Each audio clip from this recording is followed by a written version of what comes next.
Good morning students. मैं सूर्योदय sir आज आपके लिए लेके आया हूं डिफरेंट यूनिट्स ऑफ लेंथ। जितने सारे 11th-12th क्लास के सिलेबस में आईआईटी नीट के सिलेबस में यूनिट्स पढ़ने हैं लेंथ का, उन सबको आज मैं डील करूंगा। लेक्चर लंबा होने वाला है क्योंकि यूनिट्स हैं 8 और सबको कैसे डिराइव किया गया, कहां से क्या है उसका डेफिनेशन, क्यों बनाया गया, सारे यूनिट्स के प्रैक्टिकल पर्पस को हम समझेंगे। ये नीट के लिए इंपॉर्टेंट है, जेईई मेंस में आ भी सकता है, नहीं भी, नेग्लेक्ट ही करो। बोर्ड में 11th और 12th के बोर्ड की एग्जाम में निश्चित रूप से आज के टॉपिक से एक क्वेश्चन छोटा सा आता है, एकदम निश्चित रूप से आता है। तो बोर्ड और नीट के पर्पस से आज का टॉपिक बहुत ही इंपॉर्टेंट है। तो चलते हैं, शुरू करते हैं। हम लोग पढ़ेंगे units of length. Units of length, length के यूनिट्स कौन कौन से यूनिट्स हैं, कैसे कैसे डिफाइन किए गए हैं, हर चीज को बारीकी से समझेंगे। तो सबसे पहला यूनिट है मीटर। सबसे पहला यूनिट और स्टैंडर्ड इंटरनेशनल यूनिट है कौन सा? मीटर। मीटर को डिफाइन करने के बार बार कई प्रयास किए गए, उनमें से एक सर्टेन एक्सटेंट तक, एक हद तक जो अप्रोक्स रिजल्ट दिया, उन रिजल्ट्स के बारे में हम लोग पढ़ेंगे। कौन कौन सा रिजल्ट सेटिस्फैक्ट्री रहा, उनमें क्या दिक्कत आई जिसकी वजह से उनको हटाया गया, ठीक है, इन सारी चीजों को हम पढ़ेंगे। तो शुरू करते हैं मीटर से। तो फर्स्ट यूनिट है मीटर। फर्स्ट यूनिट है मीटर, METRE, सारे लेटर्स स्मॉल।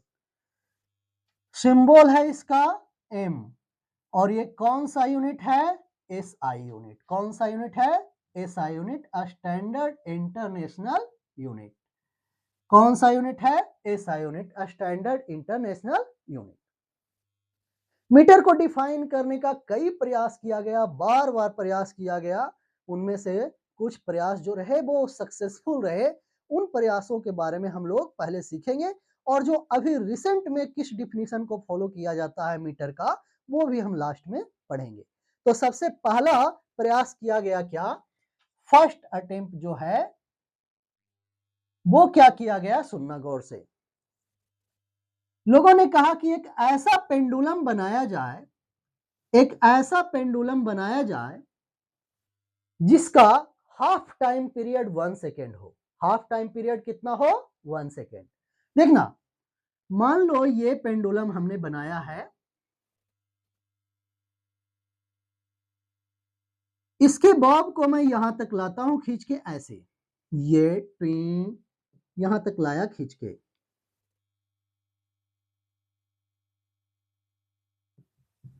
और यहां से छोड़ूंगा तो ये ऐसे आएगा, और यहां से चलते चलते चलते चलते अगर थीटा एंगल पे, ये थीटा एंगल पे ले जाके छोड़ूंगा और फ्रिक्शन एयर ड्रैग वगैरह नहीं है, तो इधर भी थीटा एंगल पे जाके ये बॉल फिर से इस डायरेक्शन में आना शुरू कर देगा।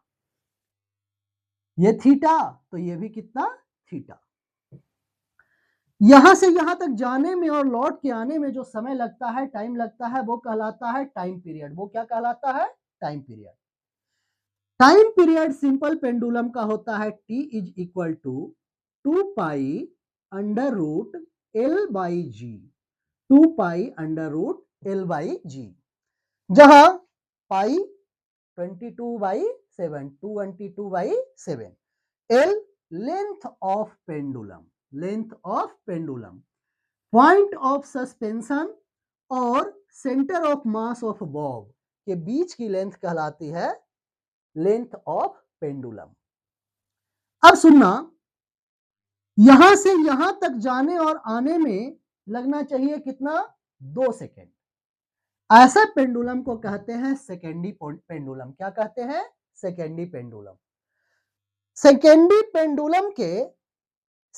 पेंडुलम के टाइम पीरियड का आधा यहां से यहां तक जाने और ठीक है यहां से यहां तक जाने में लगेगा टाइम, यानी टी जो होगा टाइम वो कितने के इक्वल?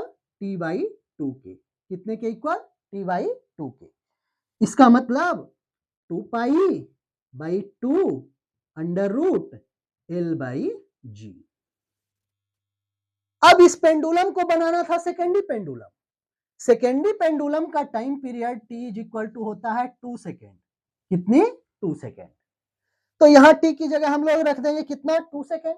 तो 2 बाई टू 1, 2 बाई टू कितना? 1, यानी टी की वैल्यू हो गई 1। तो 1 इज इक्वल टू, यहां 2 ने 2 को मारा तो बचा कितना? Pi under root L by G. Under root L by G. G की वैल्यू 9.8। ठीक है, मैं क्या करता हूं, पाई को नीचे लाता हूं, तो 1 बाई पाई की वैल्यू 3.14 अप्रॉक्स। क्लियर? और इधर बच गया कितना? Under root L by G. अब देखना आगे, मैं दोनों साइड स्क्वायर करता हूं, तो स्क्वायर करने पे 1 का स्क्वायर 1 रह गया और 3.14 का स्क्वायर करेंगे तो अप्रॉक्स 10 आएगा। अप्रॉक्स 10 आएगा, मैं 10 लिखता हूं। इधर स्क्वायर करूंगा तो रूट एलिमिनेट हो जाएगा और ये बचेगा कितना? L by G. जी की वैल्यू कितनी? 10। 10 ने 10 को मारा, एल की वैल्यू कितनी आ गई? 1 मीटर। इसका मतलब क्या है कि अगर हम एक ऐसा पेंडुलम बनाएं जिसका टाइम पीरियड 2 सेकेंड हो, ऐसा पेंडुलम बनाएं जिसका टाइम पीरियड 2 सेकेंड हो, जब जी का वैल्यू 10 हो तो ऐसे पेंडुलम के लेंथ को एल को हम कहेंगे 1 मीटर। क्लियर? यानी सेकेंडरी पेंडुलम के लेंथ को कहेंगे क्या? 1 मीटर। तो मीटर का पहला डेफिनेशन क्या आया? मीटर का पहला डेफिनेशन क्या आया? Length of secondary pendulum, length of secondary pendulum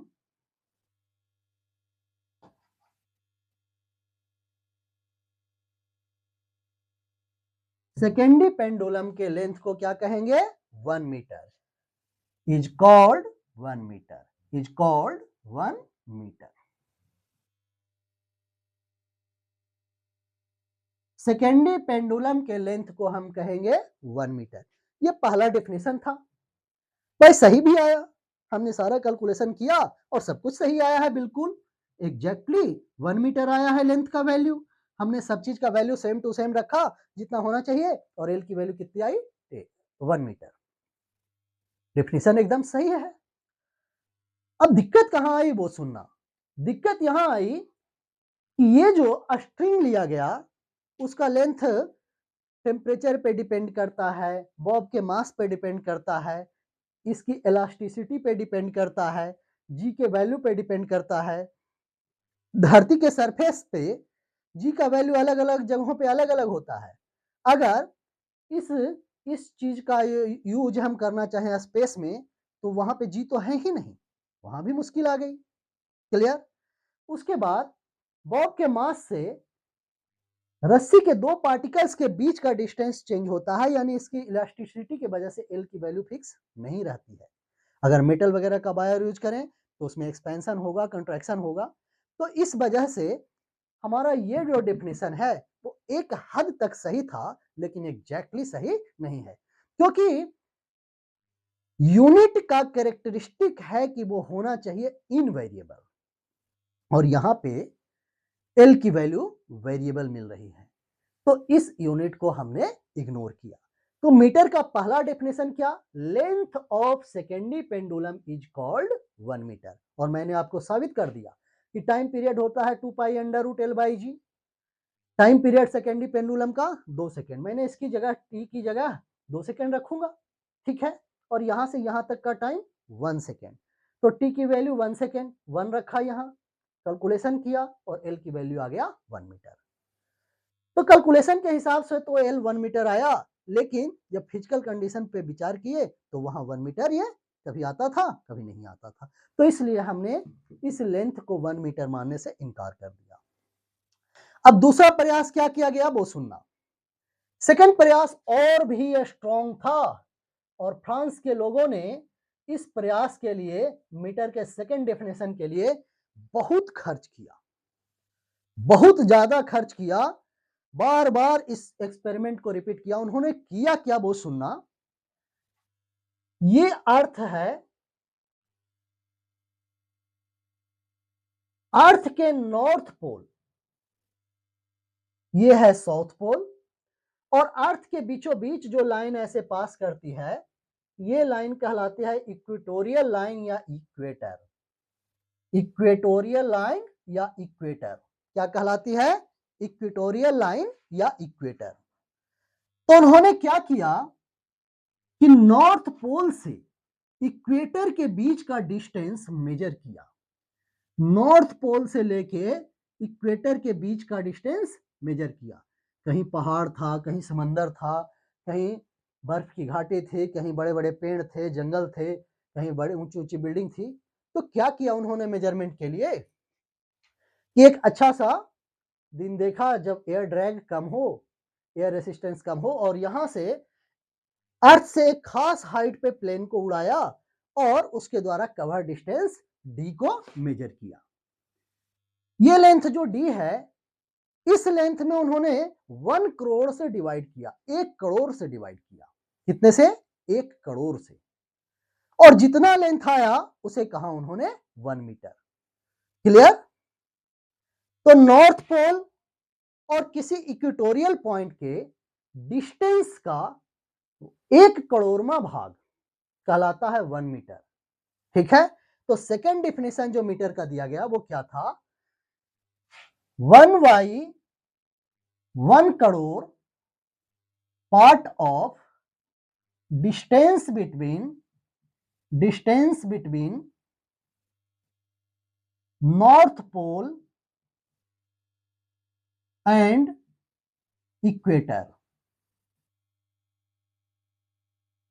equator और नॉर्थ पोल के बीच का डिस्टेंस जो था, ठीक है, उसमें 1 करोड़ से डिवाइड कर दिया और उन्होंने कहा कि ये जो डिस्टेंस आएगा वो इक्वल होगा किसके? 1 मीटर के। किसके इक्वल होगा? 1 मीटर के। ये सेकेंड डेफिनेशन था। अब हम लोग कैलकुलेट करके देखते हैं कि ये क्या 1 मीटर के आसपास आता भी है या नहीं। तो देखना, हम लोग जानते हैं कि अर्थ के अप्रॉक्स रेडियस जो है आर, वो इक्वल है किसके? 6400 किलोमीटर के। ये है 6400 किलोमीटर। तो जब हम यहां से लेके पूरा एक सर्कुलर, मतलब एक बार लपेट दें पूरी धरती को ऐसे किसी वायर से, तो उस वायर की लेंथ कितनी होगी? सर्कल के सरकमफेरेंस के इक्वल, यानी 2 पाई आर। कितना? 2 पाई आर। तो ये डिस्टेंस कितनी होगी? 2 पाई आर का 1/4। 2 पाई आर का 1/4। इसका मतलब है कि d is equal to 2 pi R 2 प्यार डिवाइडेड बाई 4। अब d में 1000 से 1 करोड़ से डिवाइड करेंगे तो आना चाहिए कितना? 1 मीटर। हम लोग चेक करते हैं कैलकुलेशन कि क्या 1 मीटर वो आता है। तो हमें क्या करना है? d divided by 1 crore, d में डिवाइड करना है कितने से? 1 करोड़ से, इक्वल टू 1/1 करोड़ यहां लिखा, इनटू d की वैल्यू कितनी? 2 पाई आर बाई 4। मैं सब चीज का यहां पे वैल्यू पुट करता हूं। देखना, 1/1 करोड़ का वैल्यू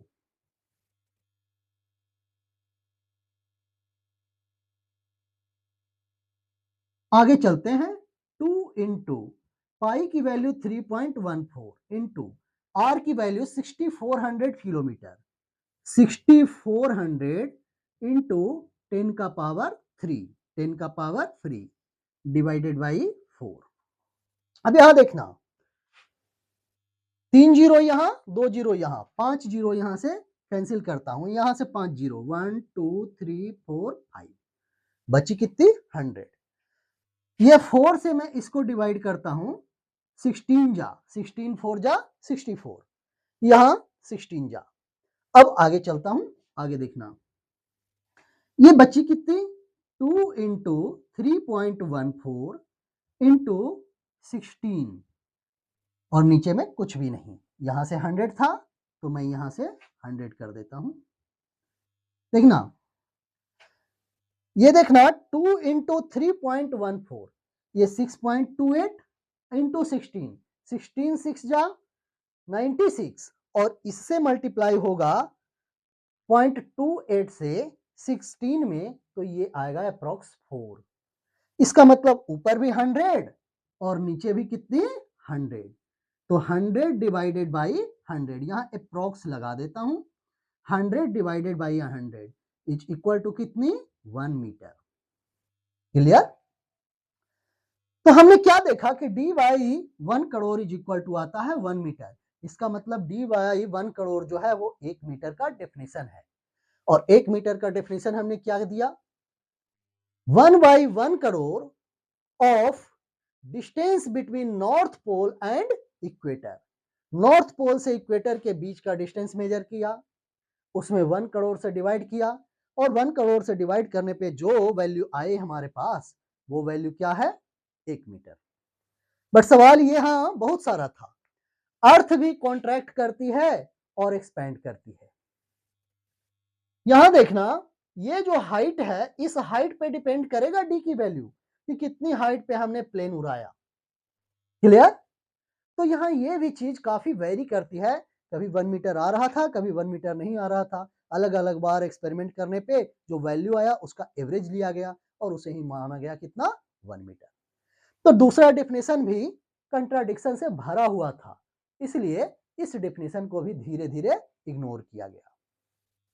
उसके बाद इन दोनों डेफिनेशन से जो वैल्यू आया था उसका एवरेज लेके फ्रेंच साइंटिस्ट एक थे जो कि फ्रांस यूनिवर्सिटी में वर्क करते थे जेनेवा में, उन्होंने एक वार बनाया प्लेटिनम का, एक प्लेटिनम का वार बनाया सिलिंड्रिकल बार और कहा कि इसकी जो लेंथ है वो एग्जैक्टली 1 मीटर है और बहुत दिनों तक उसी बार के लेंथ को 1 मीटर कंसीडर किया जाता रहा। तो देखना थर्ड जो हमारा डेफिनेशन है वो क्या है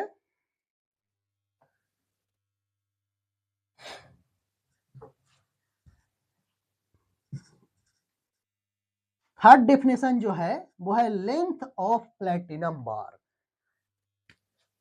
थर्ड डेफिनेशन मीटर का है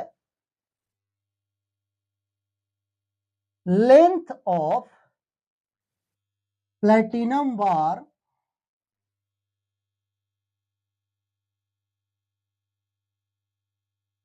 प्लेस्ड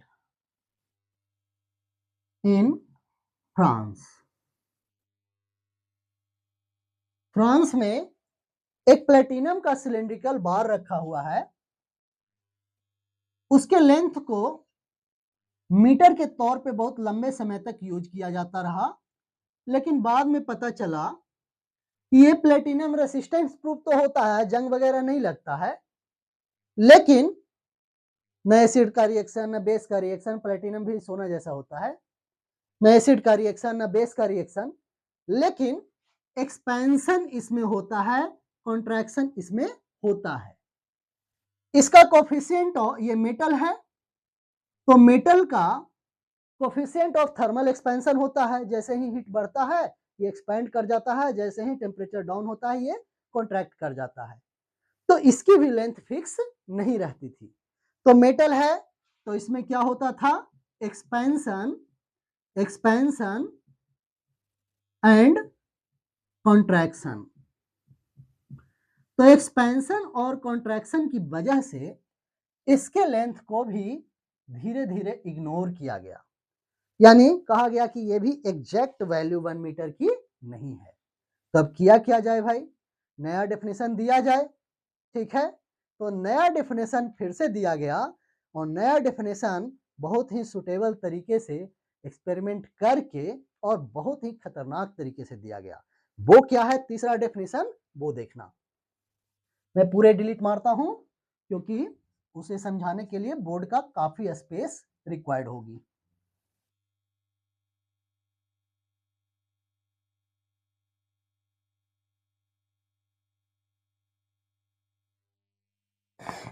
ये 3 डेफिनेशंस हो गए मीटर के। चौथे डेफिनेशन की तरफ चलता हूं।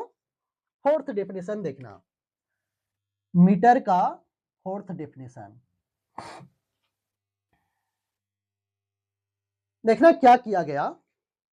हम लोग जानते हैं कि हमारे जो एलिमेंट्स हैं उसमें कुछ इनर्ट गैसेस हैं, उन इनर्ट गैसेस में एक क्रिप्टॉन भी आता है, क्रिप्टॉन Kr, क्रिप्टॉन Kr। और क्रिप्टॉन जो है वो आइसोटोपिक सब्सटेंस है, इसके कई आइसोटोप्स होते हैं। एक आइसोटोप है जिसका जो एटॉमिक मास है 83.5 है, एक है जिसका 86 है, एक है जिसका 85.5 है। तो हम उन सारे क्रिप्टॉन में से क्रिप्टॉन 86 वाले को लेते हैं। क्रिप्टॉन का एटॉमिक नंबर है 36। एटॉमिक नंबर कितनी? 36। अब एटॉमिक नंबर 36 है तो इसके न्यूक्लियस में प्रोटॉन की संख्या कितनी? 36। और इलेक्ट्रॉन की संख्या भी सेल्स में 36। ये देखना, ये फर्स्ट सेल, ये सेकंड सेल, ये थर्ड सेल, ये फोर्थ सेल, ठीक है। फर्स्ट सेल में सब सेल होते हैं, ये फर्स्ट सेल है, n इज इक्वल टू 1। इसमें सबसेल कितने? एक, और वो कौन? 1s subshell. एक सबसेल में, s सबसेल में 2 इलेक्ट्रॉन रहते हैं, तो यहां रहेंगे 2 इलेक्ट्रॉन। दूसरा देखना, ये दूसरी सेल है, n is equal to 2। Second shell में कितने सबसेल? 2s और 2p, तो यहां हो गया 2s सबसेल। 2s सबसेल में 2 इलेक्ट्रॉन, और यहां 2p सबसेल। 2p सबसेल में कितने? कितने? सेकेंड सेल में मैक्सिमम कितने इलेक्ट्रॉन रह सकते हैं? 8। तो 2 यहां चले गए तो बाकी कितने? 6 इलेक्ट्रॉन। यहां 2 इलेक्ट्रॉन, यहां 6 इलेक्ट्रॉन, यहां 2 इलेक्ट्रॉन। अब थर्ड सेल है, n is equal to 3। Third shell में आते हैं तो थर्ड सेल में मैक्सिमम कितने रह सकते हैं? 18। थर्ड सेल में 3 सबसेल, यहां देखो 3s, 3s में 2 इलेक्ट्रॉन। फिर यहां देखो 3p, 3p में मैक्सिमम कितने? p सेल में, p सबसेल में 6 इलेक्ट्रॉन। और 3d, 3d सबसेल में कितने? 10 इलेक्ट्रॉन। तो देखना, फर्स्ट सेल में 2 इलेक्ट्रॉन, सेकेंड सेल में 2 और 6 8 इलेक्ट्रॉन, थर्ड सेल में 2 और 6 8 और 10 18 इलेक्ट्रॉन। अभी कितने बच गए हैं? 8 और बच गए हैं, क्योंकि 36 पूरा करना है, अभी हुए हैं 28।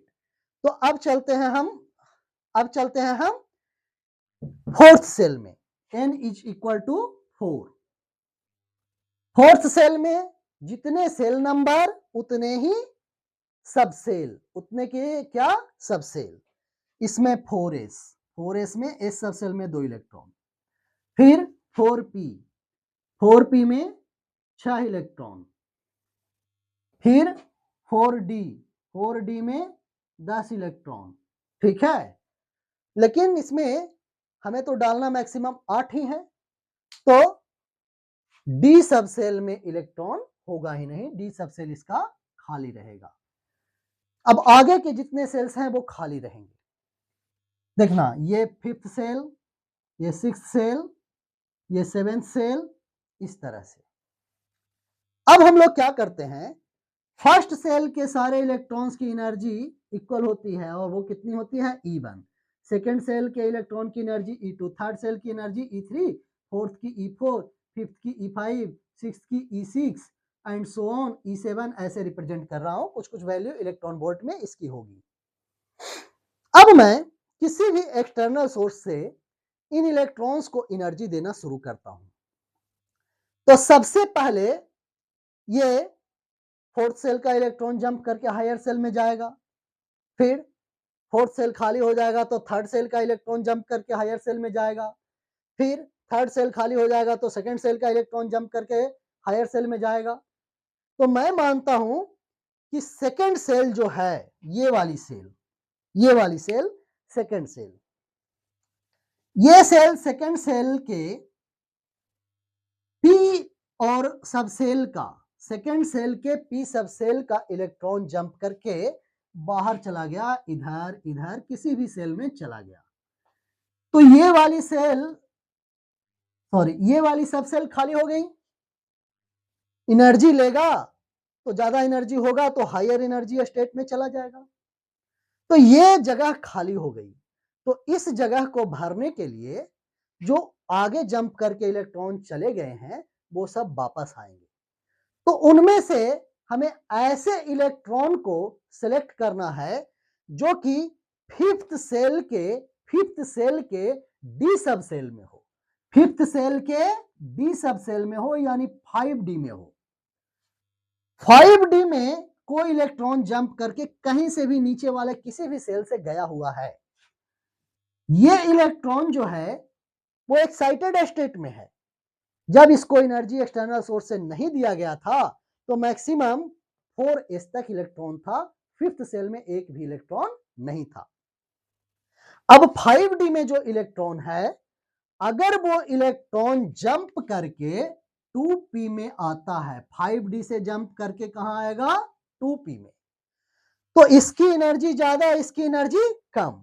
हाँ, कोई भी इलेक्ट्रॉन किसी एक एक्साइटेड स्टेट में मैक्सिमम 1 सेक टाइम तक रह सकता है। 1 सेक टाइम होता है 10 टू द पावर -8 सेकेंड। कितनी? 10 टू द पावर -8 सेकेंड। इतने से ज्यादा देर कोई भी इलेक्ट्रॉन एक्साइटेड स्टेट में नहीं रह सकता। तो जब ये इलेक्ट्रॉन जंप करके 2p में जाएगा तो ये एनर्जी रिलीज करेगा। जो एनर्जी रिलीज होगी इस तरह से, ये जो एनर्जी रिलीज होगी वो वेव के फॉर्म में फोटोन लेके ऐसे बाहर निकलेगी। एक ट्रांजिशन में एक ही फोटोन बाहर निकलता है, एक ट्रांजिशन में सिर्फ एक फोटोन बाहर निकलता है, और इस फोटोन की जो एनर्जी होगी डेल्टा ई, ये एनर्जी होगी energy of 5D minus energy of 2p subshell. 5D subshell से जंप करके कहां जा रही है, 2p सबसेल में, और एक ट्रांजिशन में, डायरेक्ट एक ट्रांजिशन में एक ही फोटोन बाहर निकलेगा। इस फोटोन की जो फ्रीक्वेंसी, वेवलेंथ, ये सब है उसको मेजर किया गया और इसका कलर डिटेक्ट किया गया।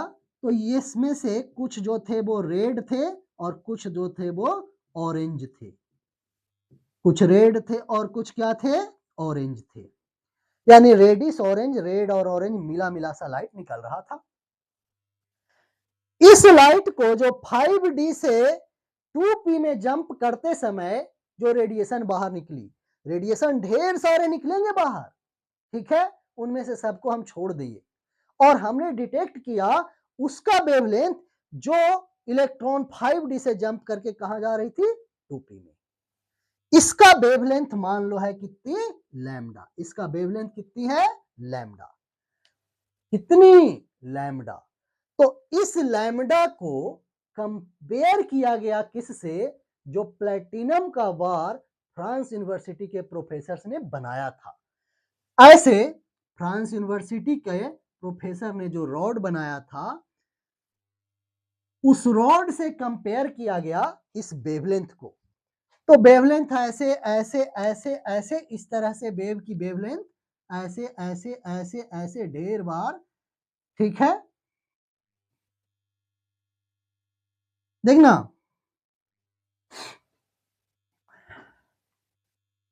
दो कंसेक्यूटिव क्रेस्ट या दो कंसेक्यूटिव ट्रफ के बीच का डिस्टेंस क्या कहलाती है? वेवलेंथ। क्या कहलाती है? Wavelength, lambda. तो जानते हो जब कंपेयर किया गया इस 1 मीटर से इस रॉड के लेंथ से, तो इस रॉड के लेंथ में 1650, एक सेकेंड मैं डेटा थोड़ा सा देख के लिख देता हूं, 763.73 लैम्डा। अब देखना इस निकलने वाले वेव के वेवलेंथ को कंपेयर किया गया इस 1 मीटर के रॉड से, तो एक वेवलेंथ का इतना टाइम्स 1 मीटर लेंथ के इक्वल हुआ। तो और ये जिस समय ये एक्सपेरिमेंट किया गया उस समय इस बार को रखा गया था रूम टेम्परेचर पे। किस टेम्परेचर पे? रूम टेम्परेचर पे। उस समय रखा गया था रूम टेम्परेचर पे, यानी स्टैंडर्ड टेम्परेचर पे 27 डिग्री फ़ारेनहाइट 300 केल्विन पे, सॉरी 27 डिग्री सेल्सियस 300 केल्विन पे। तो यहां पे देखना इतना वेवलेंथ ऑफ लाइट, ठीक है, emitted when an electron of a 5d subshell jumps to 2p subshell in an atom of krypton 86। ये वेवलेंथ किसका है? क्रिप्टॉन 86 का। किसका? क्रिप्टॉन 36 86 का। कब कब का वेवलेंथ है?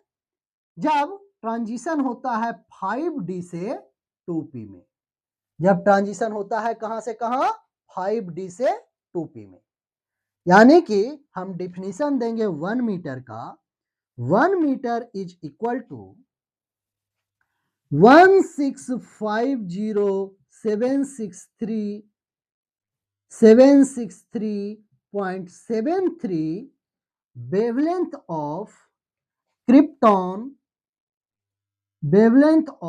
krypton 3686 corresponding to transition of electron from 5d to 2p, और इस लेंथ को कहा गया 1 मीटर।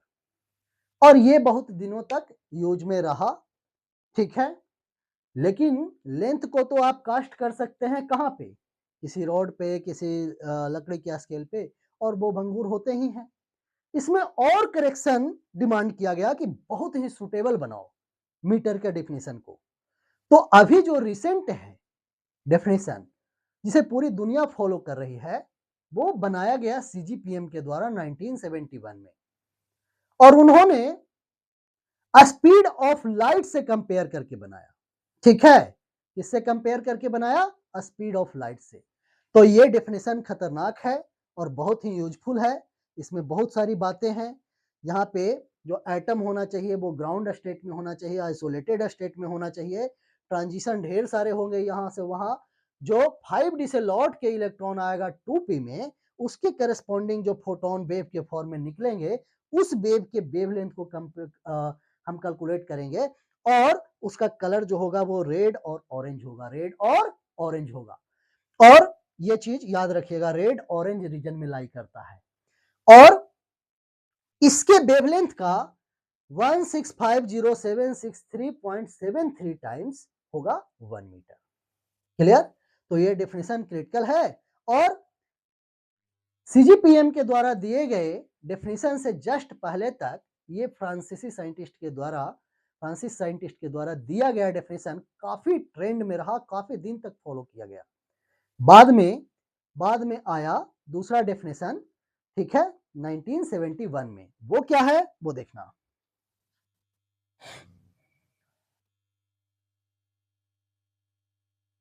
तो हमने 4 डेफिनेशंस पढ़ लिए मीटर का। अब 5 माह जैसे ही 5 माह होती है, पापा के मजे मजे हो जाते हैं। 5 माह, और बच्चे का भी, बच्चे को भी बहुत प्यार मिलता है मम्मी से। दुनिया में माँ का प्यार ही सिर्फ सच्चा प्यार है, बाकी सब दिखावा है और उसकी बहुत बड़ी कीमत चुकानी पड़ती है। इसलिए लड़कियों के प्यार में तो पड़ना ही नहीं, लूट के रख देगी। क्लियर? चलिए अब देखना 5वां, 5th डेफिनेशन मीटर का। हम लोगों ने पढ़ा है speed of light in vacuum. Vacuum में स्पीड ऑफ लाइट कितनी होती है? तो आप कहेंगे 3 × 10⁸ मीटर पर सेकेंड। ये अप्रॉक्स स्पीड है, एग्जैक्ट स्पीड नहीं है। एग्जैक्ट स्पीड इससे थोड़ी सी कम होती है। थोड़ी सी कम होती है तो होती कितनी है? देखना, ये होती है 299,752,458 मीटर पर सेकेंड। जब एक अप्रोक्सीमेशन करते हैं 1 डिजिट तक तो यहां डेसिमल लाएंगे, तो 9 को ड्रॉप करना है, तो 9 ड्रॉप होने वाला डिजिट 5 से बड़ी है तो प्रीवियस नंबर में 1 का इंक्रीमेंट हो जाता है, तो यहां 3 लिख देते हैं। तो लाइट की एग्जैक्ट स्पीड इतनी है। ये कितने सिग्निफिकेंट फिगर तक मेजर किए गए हैं? 9। आगे चलता हूं। अब मैं क्या करता हूं कि इसे लाइट को वैक्यूम में ट्रेवल करवाता हूं कितने समय तक? T = 299,752,458 सेकेंड तक। क्लियर? हमने लाइट को ट्रेवल करने के लिए छोड़ दिया, यहां कोई सोर्स ऑन किया, यहां से लाइट चल के ऐसे जा रही है। कितने देर तक चलेगी? टी टाइम तक। कितने देर तक चलेगी? टी टाइम तक।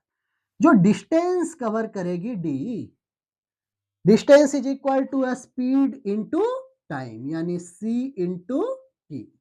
c की वैल्यू हमने देखा कितना, सॉरी t की वैल्यू लेता हूं 1/, इतना सेकेंड, 1/, इतना सेकेंड। तो यहां देखना d की वैल्यू c × t। c की वैल्यू कितनी? वैक्यूम में लाइट की स्पीड 299,792,458 मीटर पर सेकेंड। और कितने देर तक हमने चलने दिया? 1/, इतना सेकेंड, 1/, इतना सेकेंड। Means 1/, 299,792,458 second. सेकेंड ने सेकेंड को मार दिया, इसने इसको मार दिया, बच्चा कितना? 1 मीटर। देखा आपने? डी की वैल्यू कितनी आ गई? 1 मीटर।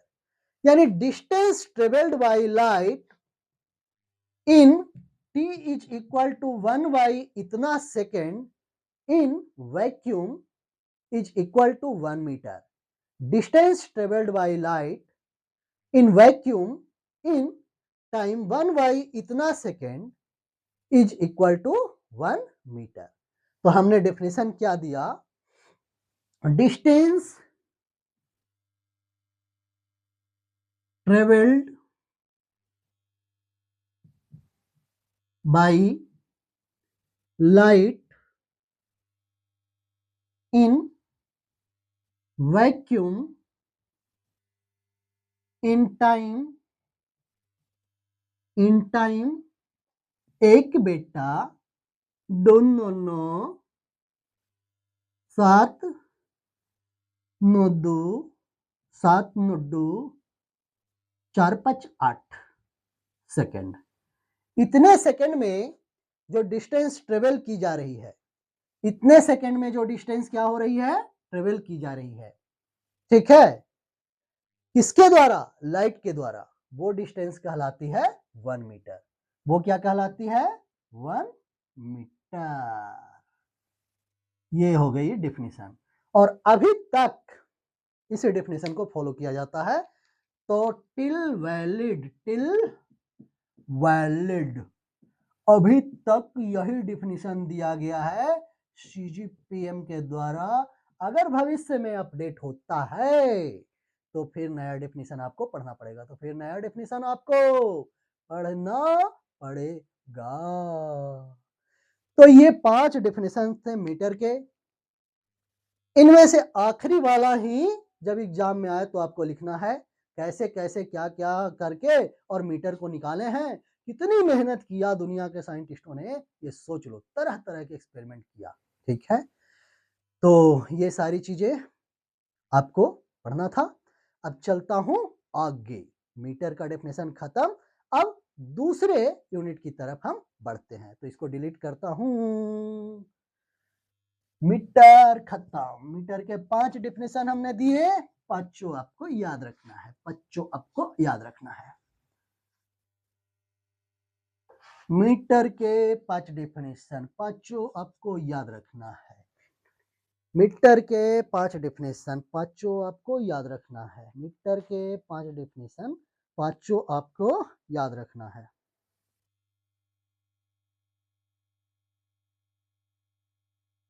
चलिए, दूसरा सेकंड डेफिनेशन किसका? लेंथ का, लेंथ के यूनिट का। एंगस्ट्रॉम क्या है? एंगस्ट्रॉम। बच्चे कहते हैं आर्मस्ट्रॉन्ग, अरे आर्मस्ट्रॉन्ग दूसरे साइंटिस्ट थे, एंगस्ट्रॉम दूसरे थे। एक चांद पे कदम रखने वाले थे और दूसरे थे जो लेंथ का यूनिट देने वाले थे, दोनों बिल्कुल अलग थे। तो एंगस्ट्रॉम, कौन? एंगस्ट्रॉम। कैपिटल ए पे छोटा लड्डू दिया जाता है ऊपर में। एंगस्ट्रॉम का डेफिनेशन, कैपिटल ए पे छोटा लड्डू, कैपिटल ए पे छोटा लड्डू। अब इसका डेफिनेशन क्या दिया गया वो सुनना। एक एटम लिया गया, ठीक है, दुनिया में बहुत तरह के एटम हैं, क्लियर? ये न्यूक्लियस हो गया एटम का, ये फर्स्ट सेल, ये सेकंड सेल, ये थर्ड सेल, इस तरह से सेल पर सेल, सेल पर सेल, कई सेल होंगे, 1 2 3, इस तरह से dot dot dot dot up to मान लेता हूं n सेल। ये नंबर ऑफ सेल्स हैं। आखिरी इलेक्ट्रॉन जिस सेल में फिल होता है हम कहते हैं कि वो सेल नंबर है उस एटम का। खाली सेल को हम सेल नहीं काउंट करते हैं। तो ये हो गई कितने सेल? n। अब यहां देखना आगे, ये मान लेता हूं कि इसमें प्रोटॉन की संख्या है कितनी? z। मास नंबर क्या मास नंबर कहता हूं, atomic number z is equal to number of proton, number of proton, clear? अब मैं इस एटम का रेडियस कैलकुलेट करना चाहता हूं।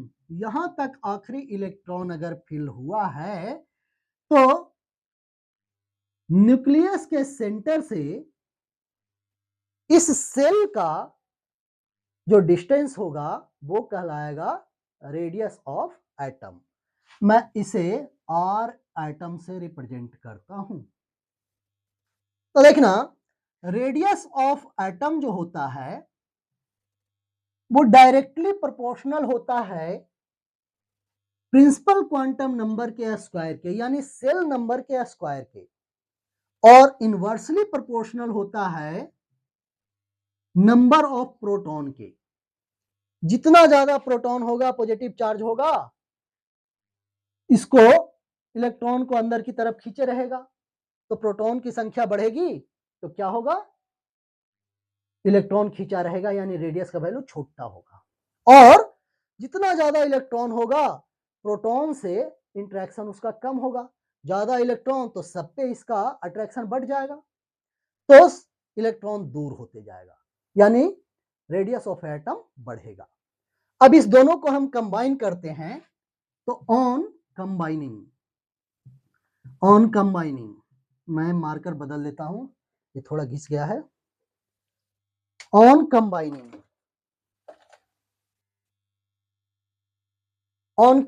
कंबाइन करने पे क्या होता है देखना, R or atom is directly proportional to n square by z।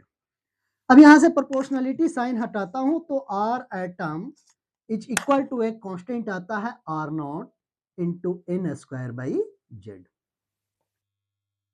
Are naught एक कांस्टेंट है, आर नॉट क्या है, एक कांस्टेंट जिसकी वैल्यू होती है 1.1 into 10 to the power, sorry, जिसकी वैल्यू होती है 0.529 इंटू 10 का पावर -10 मीटर। ये आर नोट की वैल्यू है। जब हम अभी इस वैल्यू को पुट करते हैं तो आर एटम का रेडियस निकल के आता है कितना, इस 0.529 को 0.53 लिख देता हूं इंटू 10 का power -10 metre into N square by Z. N की वैल्यू 1 2 3 4 5 अप टू 7 होता है ग्राउंड स्टेट में, आइसोलेटेड स्टेट में, और जेड की वैल्यू 1 से 120 तक मैक्सिमम वेरी करेगी, 19 तक, एनसीईआरटी के अकॉर्डिंग 116 तक ही। तो जब इस रेशो को हम देखते हैं तो ये 1 2 3 4 ऐसे ही एक से लेके क्या 0.5 से लेकर के और 10-20 तक वेरी करता है, यानी एक नंबर है। ठीक है, जब इन सबको हम मल्टीप्लाई करते हैं आपस में तो आर एटम जो आता है उसका ऑर्डर कैलकुलेट करते हैं तो ये आता है 10 के पावर -10 मीटर। क्लियर? अब डेफिनेशन सुनना एंगस्ट्रॉम का। एंगस्ट्रॉम का डेफिनेशन क्या है? 1 angstrom is equal to average radius of an atom in isolated and ground state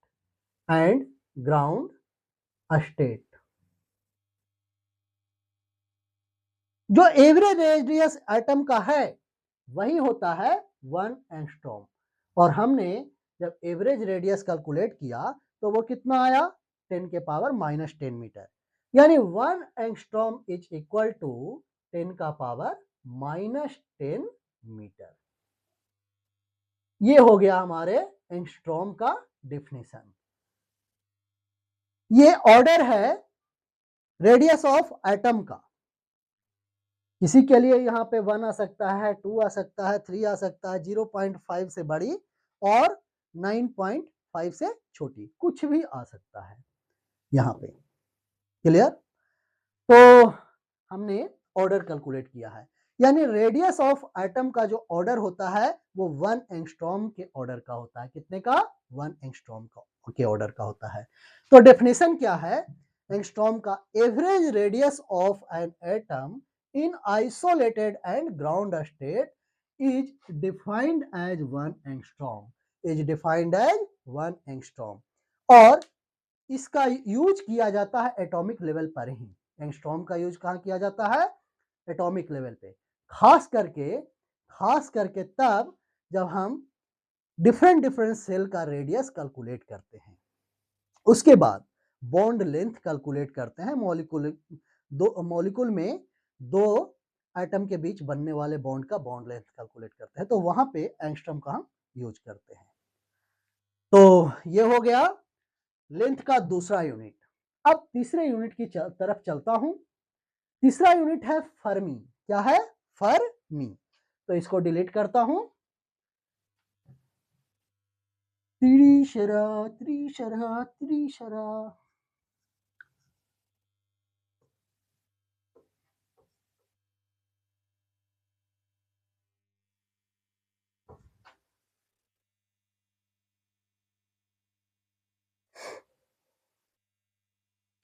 देखना तीसरा, थर्ड वन है फर्मी। क्या? फर्मी। एफ एम, छोटी एफ छोटी एम से रिप्रेजेंट किया जाता है। फेम्टोमीटर का भी वैल्यू इतना ही और फर्मी का भी वैल्यू इतना ही। इसका डेफिनेशन क्या है? Average radius of nucleus of an atom. एक एटम का के न्यूक्लियस का एवरेज रेडियस, एक एटम के न्यूक्लियस का एवरेज रेडियस क्या कहलाती है? फर्मी। क्या कहलाती है? फर्मी। अब देखना, हम जानते हैं कि न्यूक्लियस में प्रोटॉन्स होते हैं। आप सोचते होंगे कि न्यूक्लियस एक गोला है जिसके अंदर हर जगह यूनिफॉर्मली प्रोटॉन और न्यूट्रॉन बटे होते हैं। ऐसा बिल्कुल नहीं होता है। जो न्यूक्लियस का सेंटर है वहां पे प्रोटॉन न्यूट्रॉन की डेंसिटी बहुत ही हाई होती है। जैसे जैसे दूर जाते हैं उनके बीच का डिस्टेंस बढ़ता जाता है ऐसे। क्लियर?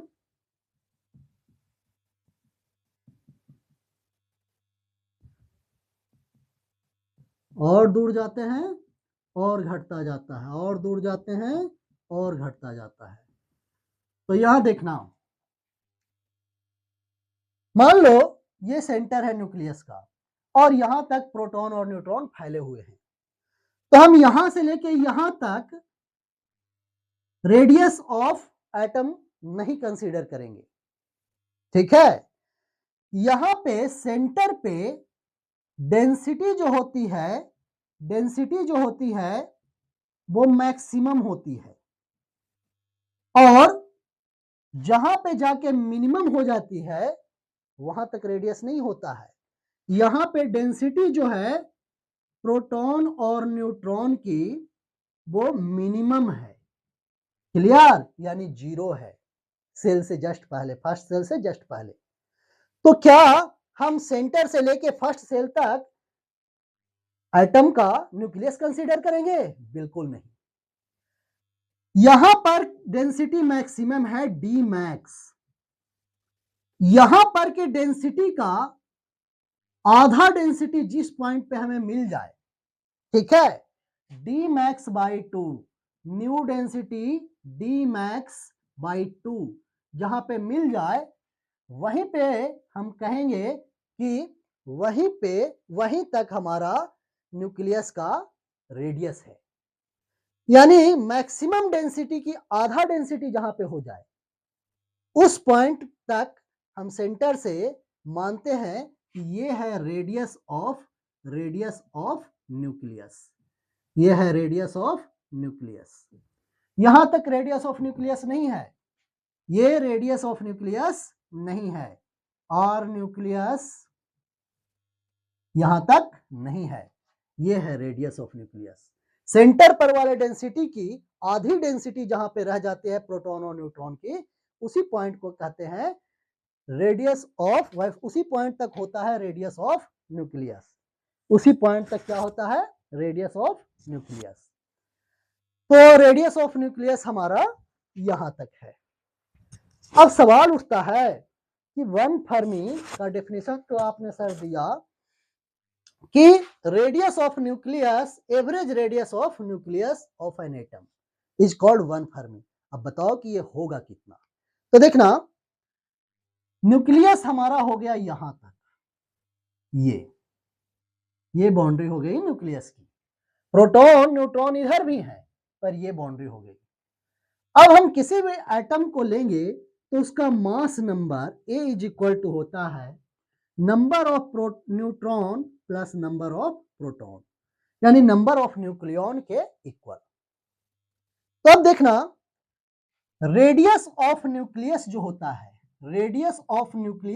है, वो डायरेक्टली प्रोपोर्शनल होता है मास नंबर के 1/3 पावर के, मास नंबर के 1/3 पावर के।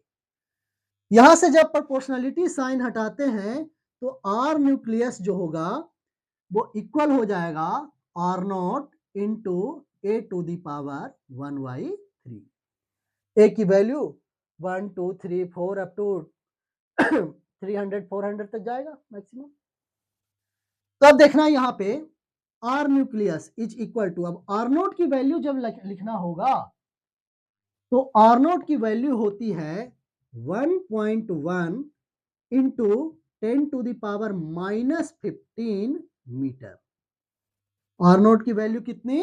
1.1 into 10⁻⁻15 metre into a⁻1/3 into a⁻1/3। अब यहां आप देखना 1.1 इंटू 10⁻⁻15 मीटर इंटू a⁻1/3। ए की वैल्यू कितनी? अरे 1 से लेके 200 तक, 300 तक। इसका पावर 1/3 क्यूब रूट निकालेंगे तो कितनी? 10-20 ऐसे आएगा कुछ। यहां मल्टीप्लाई होगा तो 10-20 ऐसे कुछ होगा। जब ऑर्डर देखेंगे इस पूरे क्वांटिटी का तो ये अप्रोक्सीमेटली रह जाएगा 10⁻⁻15 मीटर ही रह जाएगा। यानी इसकी अप्रोक्स वैल्यू जो होगी वो 10⁻⁻15 मीटर। हमने एवरेज रेडियस लिखा है यहां। हाँ, बड़े साइज का, बहुत बड़े साइज का आइटम होगा तो हम उसका रेडियस की बात नहीं करेंगे, सबके रेडियस का सम divided by number of item. तो जब एवरेज रेडियस कैलकुलेट करते हैं तो वो कितने के ऑर्डर का आता है? 10⁻⁻15 मीटर। और एवरेज रेडियस ऑफ न्यूक्लियस को ही कहते हैं 1 फर्मी। सबसे पहले मैथमेटिकली कैलकुलेट आइटम का न्यूक्लियस सबसे पहले मैथमेटिकली कैलकुलेट करने वाले फर्मी थे, तो उनके सम्मान में ही इसे 1 फर्मी कहा जाता है।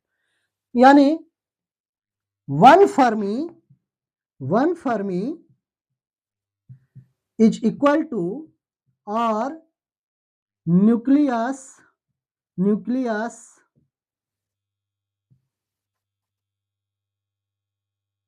Average R is equal to 10⁻⁻15 metre. यानी 1 fermi is equal to 10⁻⁻15 metre. 1 fermi is equal to 10⁻⁻15 metre. यह न्यूक्लियस के लेवल पर ही यूज होता है। न्यूक्लियस का, खास करके न्यूक्लियस का रेडियस कैलकुलेट करने के लिए, डायमीटर कैलकुलेट करने के लिए ही यूज होता है।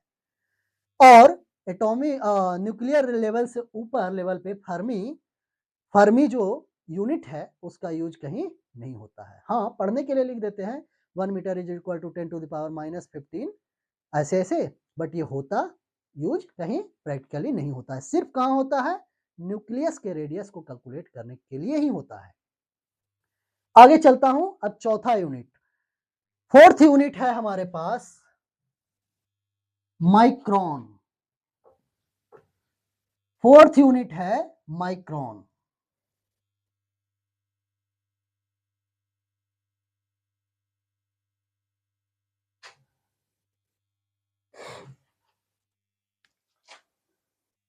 फोर्थ यूनिट है micron.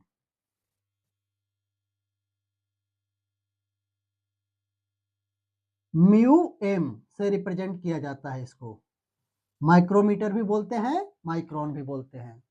Protozoa, amoeba, fungi, alga, इन सब के डायमीटर, रेडियस, साइज को एनालाइज करने के लिए माइक्रोन वर्ड का बायोलॉजी में ही खास करके माइक्रोन यूज होता है। ये इतना माइक्रोन है, ये इतना माइक्रोन है, ऐसे ऐसे।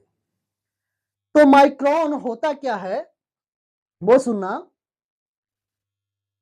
1/10 lakh parts of 1 metre. 1 metre का 10 लाखवां भाग कहलाता है 1 माइक्रोन। 1 माइक्रोन 1 मीटर का 10 लाखवां भाग कहलाता है 1 माइक्रोन। ये 6 जीरोज हैं, जब ऊपर जाएंगे तो क्या हो जाएंगे? 10⁻⁻6 मीटर। यानी 1 micron is equal to 10⁻⁻6 metre. और जो सेल वगैरह हैं, बायोलॉजिकल सेल, उनका जो डायमीटर होता है वो इसी ऑर्डर का होता है जनरली, लेकिन अलग अलग जीवों में अलग अलग होता है। ठीक है, तो हम ये डिफाइन इसको नहीं कर सकते हैं कि average diameter of cell, biological cell is called 1 micrometre. ऐसा कोई डेफिनेशन नहीं है। अब नहीं है तो हम नहीं पढ़ाएंगे, क्योंकि गलत सलत पढ़ाना हमारा काम नहीं है। तो ये चौथा था। अब 5वें यूनिट की तरफ चलते हैं। ये सारे यूनिट्स छोटे छोटे डिस्टेंस को मेजर करने के लिए किए जाते हैं। मैं इन सब को पढ़ा रहा हूँ 1 बाय 1, फिर बड़े वाले को पढ़ाऊंगा। तो 5th अब हम पढ़ते हैं।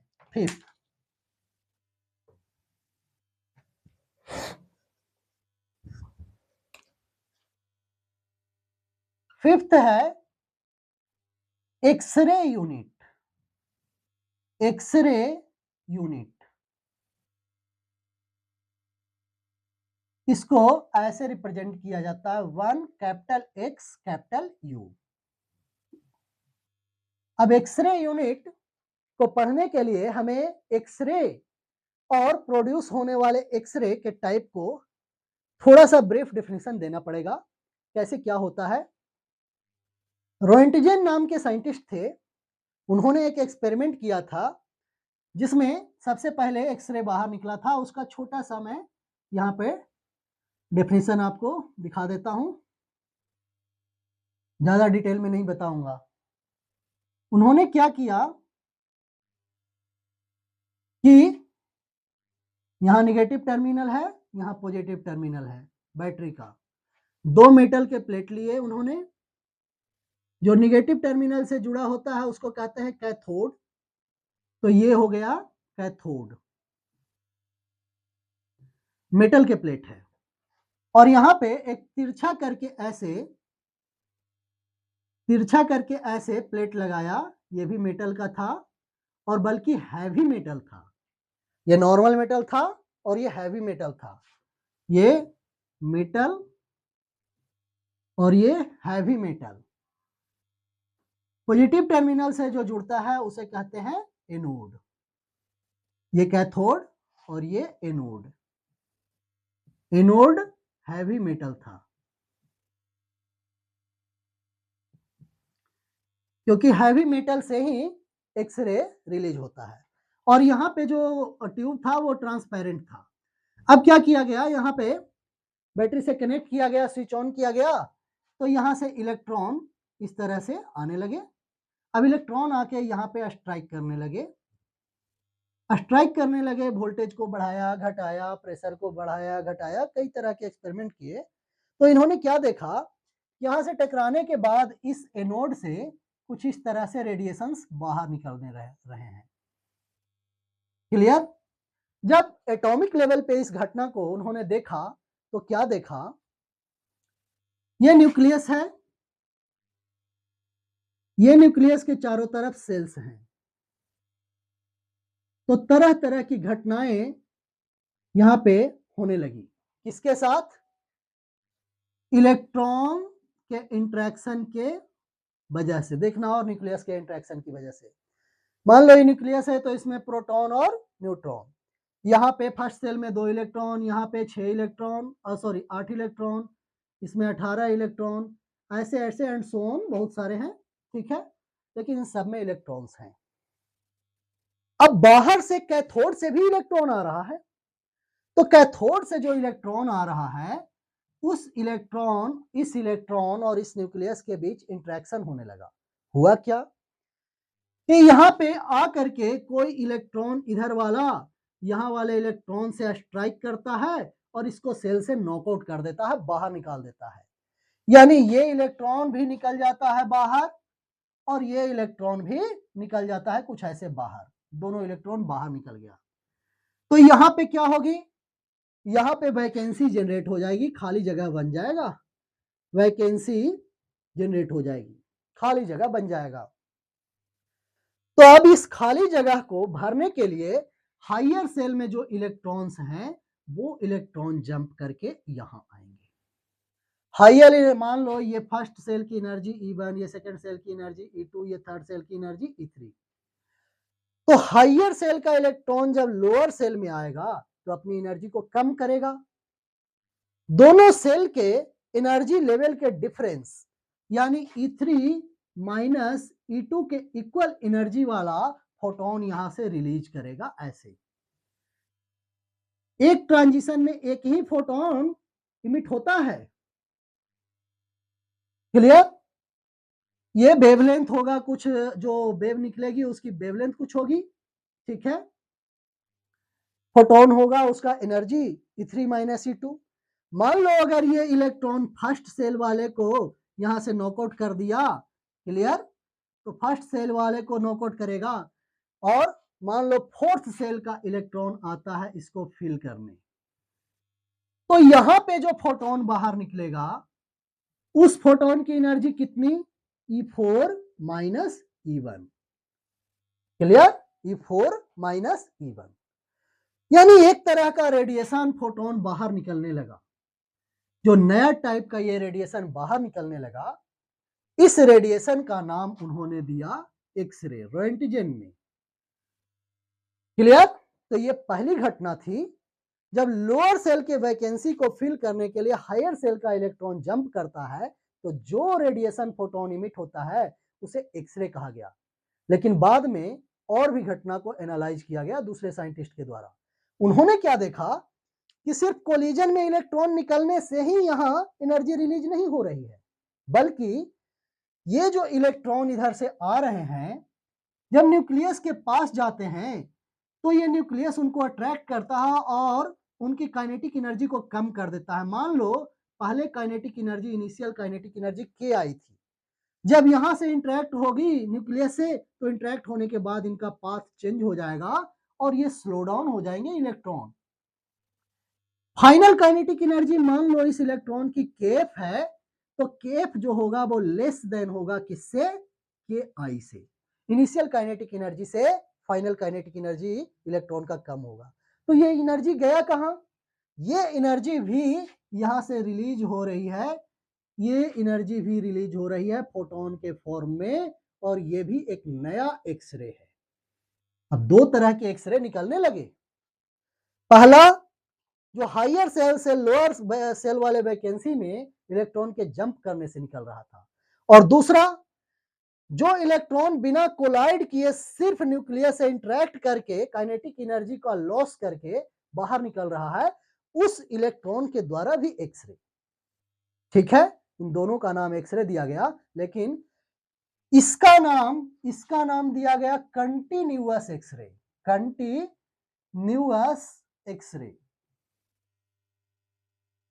और इसका नाम दिया गया कैरेक्टरिस्टिक एक्सरे।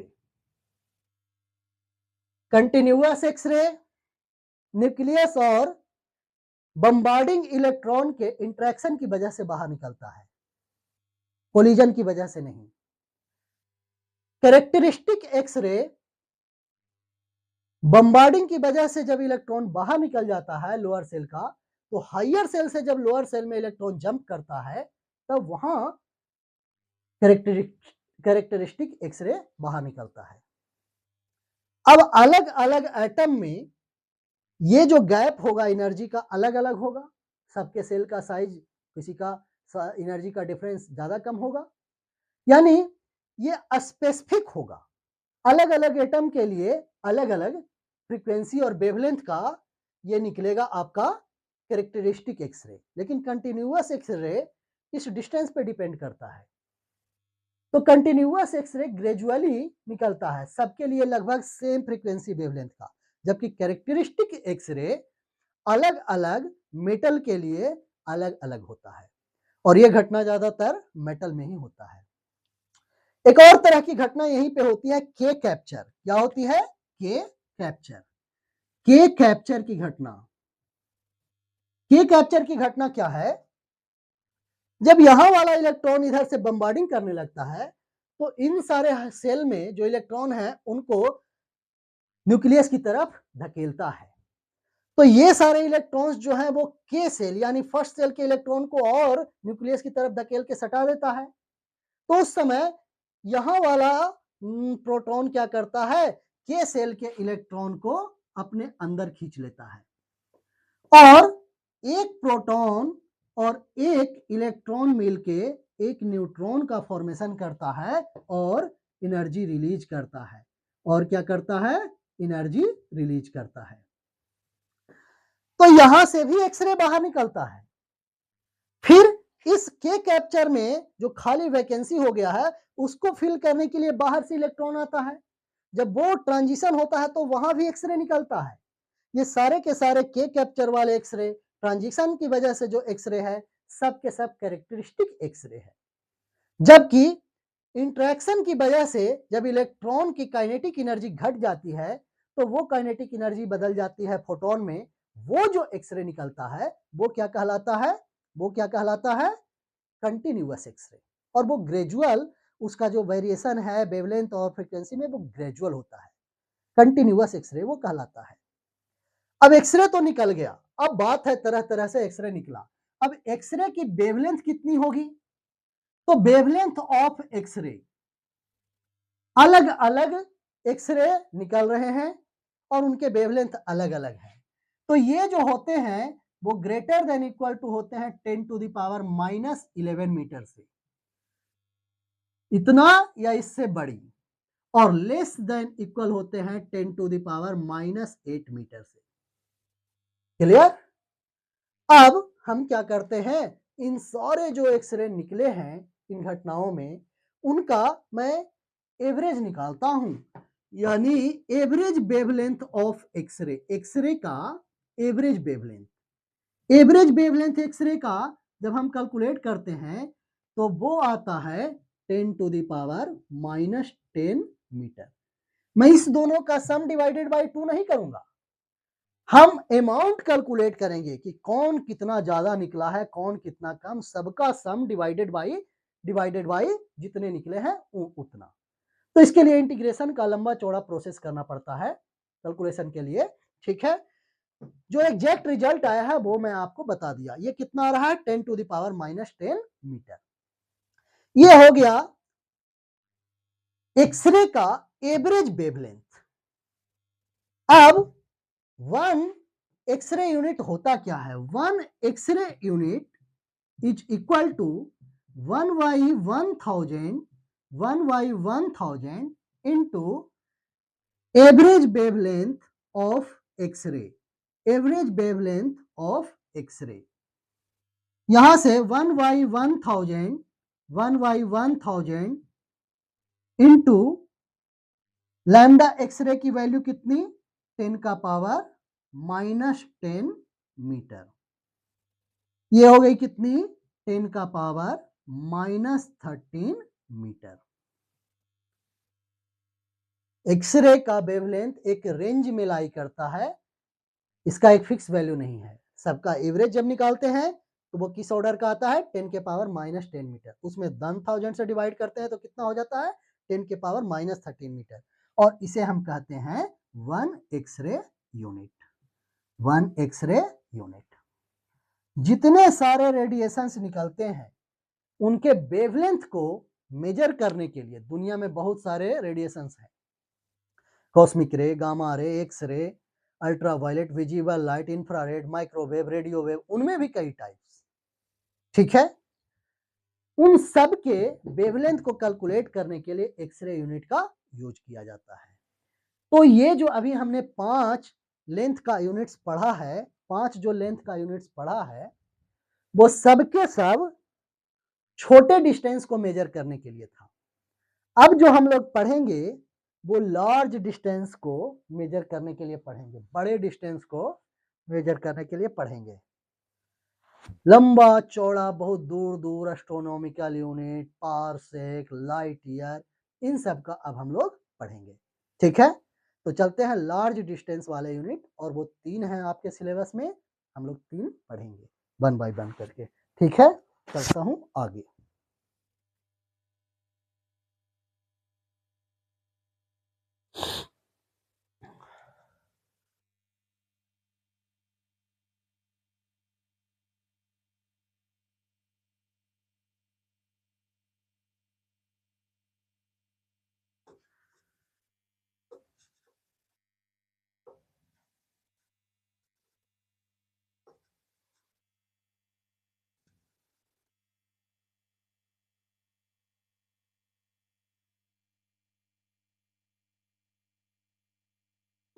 चलिए, सिक्स्थ है एस्ट्रोनॉमिकल यूनिट।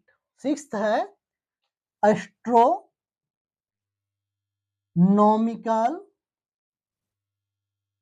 यूनिट।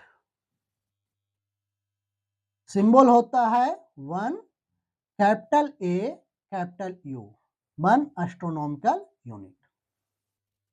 देखना, इसका डेफिनेशन है average radius of earth's orbit. Earth के ऑर्बिट का एवरेज रेडियस। अब अर्थ रिवॉल्व कहाँ करती है? हम लोग जानते हैं अर्थ जो है वो सन के चारों तरफ घूमती है। कैसे पाथ पे घूमती है? तो बचपन में तो कह देते थे कि सर्कुलर पाथ पे घूमती है, लेकिन ऐसा बिल्कुल भी नहीं है। इलिप्टिकल पाथ पे घूमती है। इलिप्स जैसे पाथ पे घूमती है। अब आप लोगों ने 10th पास करके आए हैं, भी आप लोग इलिप्स तो पढ़े नहीं हैं, तो मैं आपको इलिप्स बनाने का एक बेसिक तरीका बताता हूं और थोड़ा सा डेफिनेशन बता दूंगा। देखना, 2 कील लो ऐसे और बोर्ड में गाड़ दो। मेरा बोर्ड नहीं तोड़ना भैया। ये 2 कील लिया और ये बोर्ड में मैंने इस तरह से गाड़ दिया। अब एक इन इलास्टिक स्ट्रिंग लेता हूं, रस्सी, और यहां बांध देता हूं ऐसे करके। यो हो गई इन इलास्टिक स्ट्रिंग। ऐसे कितना भी फोर्स लगाऊं, इसका डिस्टेंस घटना बढ़ना नहीं चाहिए। अब मैं ऐसे इलास्टिक स्ट्रिंग है, मैं पेंसिल या मार्कर ऐसे फंसाता हूं और ऐसे घुमाता हूं, तो इस तरह से घूमते हुए ऐसे आएगी, फिर यहां के फंस जाएगा, ये वाला आगे जाने नहीं देगा। फिर इधर कंप्लीट करूंगा ऐसे, क्लियर। फिर आगे यहां ऐसे कंप्लीट करूंगा, इस तरफ ले आऊंगा, फिर रस्सी को खींच के ऐसे यहां फंसाऊंगा ऐसे, और ऐसे कंप्लीट कर दूंगा। ये मैंने एक बेसिक तरीका आपको बताया। अब इससे कंक्लूजन क्या निकलता है वो सुनना। एक पॉइंट है F1 और दूसरा पॉइंट है F2, 2 फिक्स्ड पॉइंट है, ठीक है। और ये जो पेंसिल का टिप था या मार्कर का टिप था, ये मूविंग पॉइंट है। ये क्या है? मूविंग पॉइंट है। मूविंग पॉइंट के पहले फिक्स्ड पॉइंट से डिस्टेंस है x1 और दूसरे फिक्स पॉइंट से डिस्टेंस है x2। ये मूविंग पॉइंट इस तरह से मूव करता है एक प्लेन में। प्लेनर ज्योमेट्री है इलिप्स, 2 डायमेंशनल। तो एक प्लेन में एक मूविंग पॉइंट इस तरह से मूव करता है कि 2 फिक्स्ड पॉइंट से उसके डिस्टेंसेस का सम यहां आएगा तो x1 छोटा और x2 बड़ा, यहां जाएगा ऐसे घूमते हुए तो x1 बड़ा और x2 छोटा, लेकिन x1 प्लस x2 का सम तो इक्वल रहेगा। यानी इस पॉइंट से डिस्टेंस प्लस इस पॉइंट से डिस्टेंस का सम हमेशा क्या है? फिक्स है। तो एक मूविंग पॉइंट एक प्लेन में इस तरह से मूव करता है कि 2 गिवन फिक्स्ड पॉइंट से उसके डिस्टेंसेस का सम x1 प्लस x2, उसके डिस्टेंसेस का sum x1 plus x2 is equal to क्या रहे? कांस्टेंट। इज इक्वल टू क्या रहे? कांस्टेंट। तो मूविंग पॉइंट के पाथ को हम कहते हैं इलिप्स। मूविंग पॉइंट के पाथ को क्या कहेंगे? इलिप्स। मूविंग पॉइंट के पाथ को क्या कहेंगे? इलिप्स। अब ये दोनों जो फिक्स्ड पॉइंट थे इनको फोकस कहते हैं। ये पहला फोकस, ये दूसरा फोकस। फोकस का प्लूरल होता है फोसाई, FOCCI। तो ये पहला फोकस, ये दूसरा फोकस। पहले फोकस से डिस्टेंस प्लस दूसरे फोकस से डिस्टेंस का सम हमेशा क्या होना चाहिए? कांस्टेंट होना चाहिए। अब जो अर्थ है वह ऐसे ही इलिप्टिकल पाथ पे घूमती है। ये हमारी अर्थ हो गई धरती मैया, ये ऐसे घूमती है इसी इलिप्टिकल पाथ पे, जिसके एक फोकस पे सन होता है, बाबा वाला सन, बेटा वाला सन नहीं, SUN, सूरज बाबा। ये बाबा का चक्कर लगा रही है मैया। लगता है पेंशन का जुगाड़ करना है, कुछ पैसे वैसे ऐंठने हैं, तभी तो बहू ससुर की सेवा करती है, ऐसे तो करती नहीं है। तो ये मैया है, चक्कर लगा रही है बाबा का, दिवाली आ रहा है, छठ आ रहा है, कुछ पैसे खींचेगी। अब देखना, ये अर्थ इस तरह से घूमती है। जब अर्थ चलते चलते यहां पहुंचती है तो सन से इसका डिस्टेंस घट जाता है, तो रेडिएशन ज्यादा फॉल होगी अर्थ पे, तो गर्मी का मौसम आ जाएगा। यहां से यहां, जब यहां होगी तो सबसे नजदीक होगी अर्थ, क्लियर? तो सबसे ज्यादा गर्मी, भयानक गर्मी यहां पे पड़ेगी। उसके बाद जब इधर आएगी तो धीरे धीरे डिस्टेंस घटता जाएगा, यहां आएगी, यहां तो जाड़े का मौसम शुरू हो गया, जाड़े का मौसम यहां से लेके यहां तक जाड़े का मौसम चलेगा। ठीक है, समझ में आ रही है बात? अब देखना, जब यहां से यहां अर्थ रहती है इस जोन में, तो अर्थ के जो हमारे एटमॉस्फेयर में ढेर सारे मॉइस्चर जमा होते हैं, क्योंकि सन का जो रेडिएशन है वो भारी मात्रा में यहाँ पे फॉल होता है। तो ओशियन से, लेक से, ठीक है, इवन फील्ड से और रिवर से, सबसे जो वाटर है वो वेपोराइज होके सस्पेंडेड हो जाते हैं, किस पे? सस्पेंडेड हो जाते हैं, किस पे? मॉइस्चर जो है वो सस्पेंडेड हो जाता है एटमॉस्फेयर में। तो जब टेम्परेचर हाई रहता है एटमॉस्फेयर का, तो वो रैंडम मोशन करते रहते हैं और टूटे हुए रहते हैं, छोटे छोटे पार्टिकल्स में, ड्रॉपलेट्स में कन्वर्टेड रहते हैं।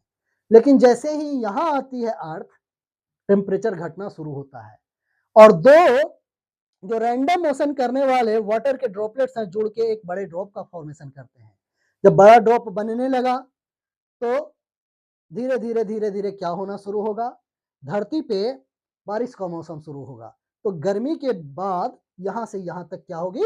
बारिश। यहां तक गर्मी है, यहां से यहां तक आपका बारिश। बारिश के बाद आपका जाड़े का मौसम शुरू हो जाएगा, क्लियर? ये भयंकर जाड़ा जाड़ा जाड़ा जाड़ा जाड़ा, ठीक है, चलता रहेगा चलता रहेगा।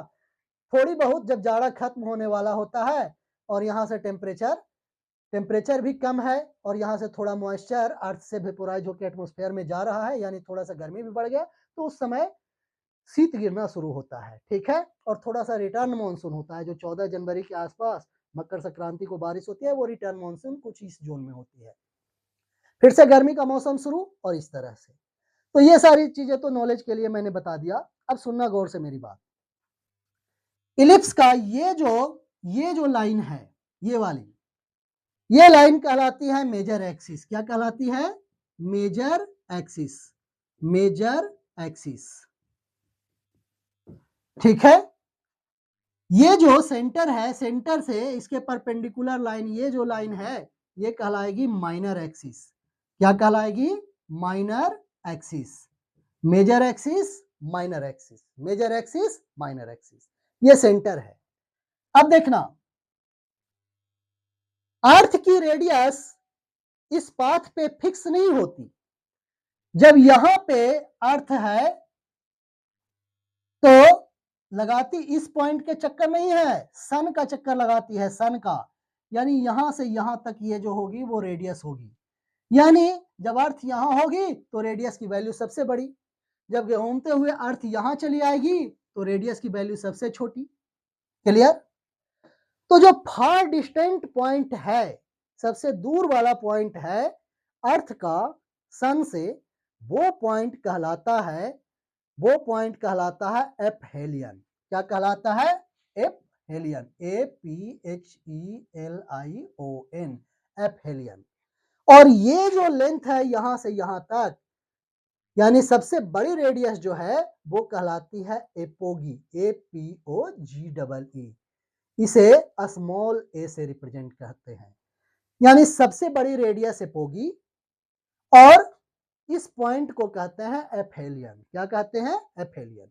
अब अर्थ ऐसे चलती जाएगी तो रेडियस छोटी होती जाएगी, ये डिस्टेंस R1, फिर यहां चली आई अर्थ तो ये डिस्टेंस R2, इसी तरह से R3, R4, R5, R6, R7 up to Rn। कितनी? Rn, clear? तो हमने एस्ट्रोनॉमिकल यूनिट का डेफिनेशन क्या दिया?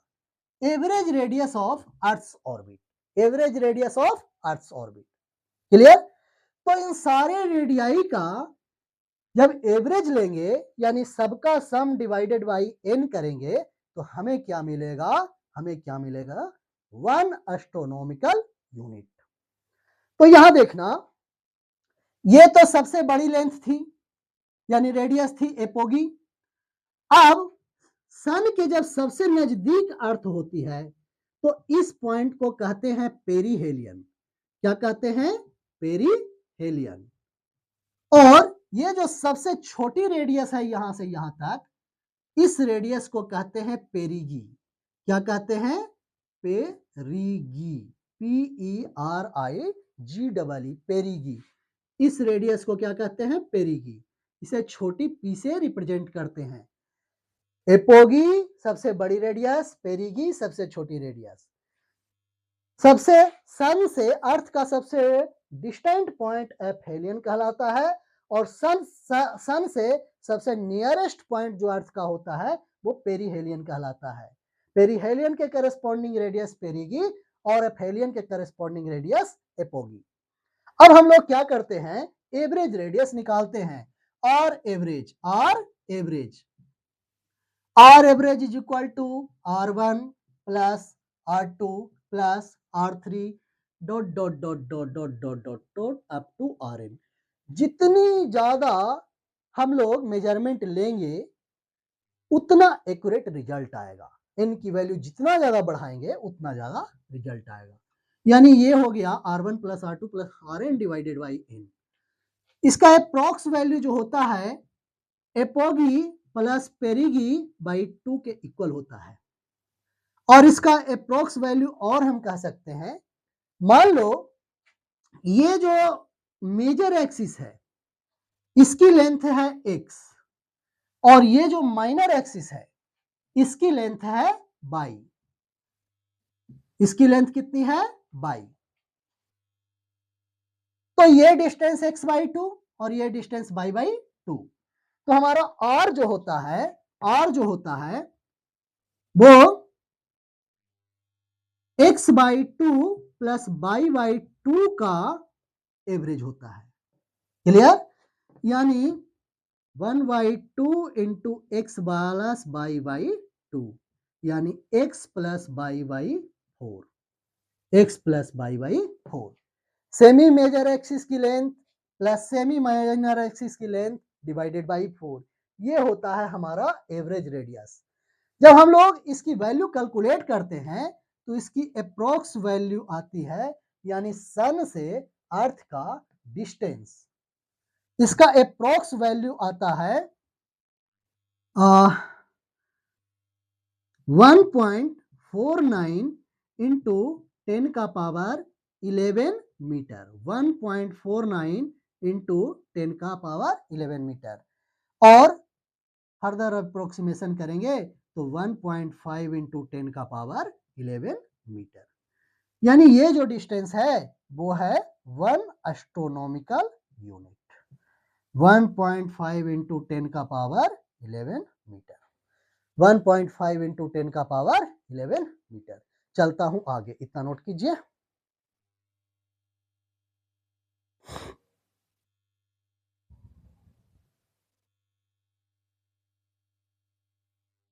चलिए मिटाता हूं।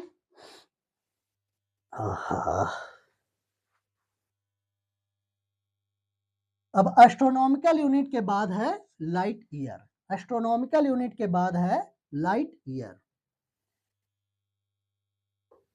एस्ट्रोनॉमिकल यूनिट के बाद है लाइट ईयर। लाइट ईयर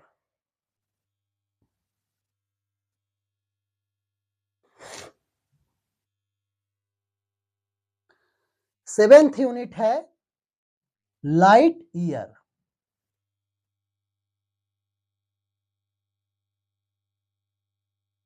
छोटी एल छोटी वाई, ये है distance travelled by light, distance travelled by light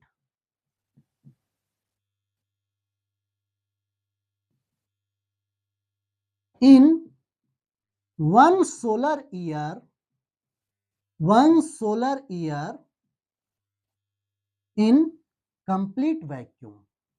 In complete vacuum.